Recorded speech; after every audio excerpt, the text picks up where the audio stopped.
مر ببینم اومد. نه نیومد. درستش رو میکنم. وایسا بذار یکم بگذره، بعد مدتی میبینی لایفت چقدر اکتیو شده. فقط صبر داشته باش. چشم. دلشاد، اگر راجع به تیک تاک کامل اطلاعات داری باید یه سری اطلاعات رو من بگی و یاد بدی، چون من خیلی چیزا رو نمیدونم. و اینکه ببینم پگا اومد. نه. و خیلی چیزا رو من از لایو نمیدونم و اینکه باید بهم متشکرم، مرسی، لطف میکنی، باید بهم یاد بدی. و اینکه من تقریبا سعی میکنم الان یه هفته فکر میکنم شده، شایدم نشده هنوز، که لایو میذارم که بتونم دوباره پیج قبلیم که دیگه هک شد و رفت، بتونم دوباره این پیج رو بیارمش بالا. و اینکه چی میخواستم بگم،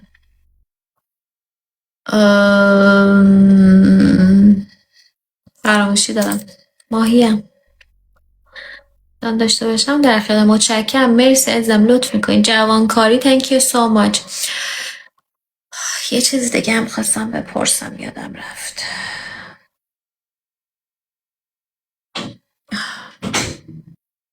نمیدونم یادم رفت، حالا ازت بعدم میپرسم. متین، بله خانم معلم، حرفتون متین. زبان عربی نه بلد نیستم. گایز شیر کنید، لایو رو شیر کنید، لایک کنید و پیج اینستاگرام تو بیو گذاشتم، برین حتما فالو کنید، حمایت کنید بچه ها.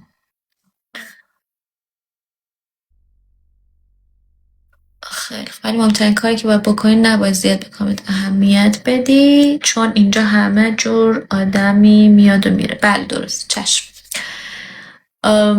ذره اعصابم ضعیفه، باید جواب همه نمیدونم، باید حتما اینجوری باشه، ولی خب ها. چی کار باید کرد که یعنی چجوری میتونم امنیت پیج رو برم بالا که دوباره هک و اینا نشه؟ البته نمیدونم قبلا هک شد یا چی بود، پیج کلا پرید و ایمیلم زدم دیگه برنگشت. یعنی دیگه منتظر نبودم، پیج جدید زدم. سلام خوش اومدین، سلام خوش اومدین. لایک کنید، لایک کنید، لایک کنید. ببینم خواهرم چی گفته. اومدی؟ اوکی. اومد. اوکی.